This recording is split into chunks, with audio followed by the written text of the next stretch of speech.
Del কার্নেগির একটা বইয়ের মধ্যে পড়েছিলাম, মানুষ তার স্বপ্নের সমান বড়। তো মানুষ আসলে নিজেও জানে না সে কি করতে পারে। আমরা আসলে স্বপ্ন দেখি ছোট ছোট, তো ছোট স্বপ্ন দেখার কারণে আমরা বড় কিছু করতে পারি না। এখন আপনি যদি একটা 10 তলা বিল্ডিং এর ছাদে একটা ইটের টুকরা ঢেল দিয়ে উঠাতে চান, তাহলে আপনি 10 তলায় উঠাতে না পারলেও দেখবেন যে আপনি অন্তত 5 তলা পর্যন্ত উঠাতে পারবেন। কিন্তু আপনার টার্গেটে যদি থাকে 2 তলার ছাদে আপনি উঠাবেন, তাহলে কিন্তু আপনি কখনো এই 5 তলা পর্যন্ত পৌঁছাতে পারবেন না। স্বপ্ন দেখুন সবসময় বড় বড়। আপনি পারুন আর না পারুন, স্বপ্ন দেখতে তো দোষ নেই, আর চেষ্টা করতেও দোষ নেই। আর চেষ্টা করে গেলে কন্টিনিউয়াসলি ওটা অবশ্যই ভালো কিছু হবে।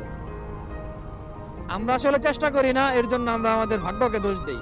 দেখা যায় আমরা বলি যে ভাগ্যে ছিল না, আমাদের ভাগ্যে ওটা নেই, এর জন্য পেলাম না। এই ভাগ্যকে দোষ দেওয়ার আগে নিজেকে জিজ্ঞেস করুন যে আপনি এখানে নিজে কতটুকু চেষ্টা করেছেন।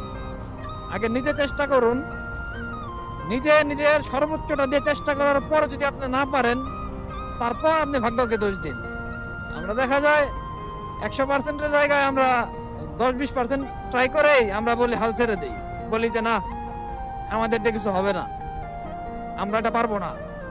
বা আপনি একটা কিছু চাইতেছেন, সেটা যদি না পান, দেখা যায় তখন বলবেন যে আমি তো এত করে চাইলাম কিন্তু পাইলাম না।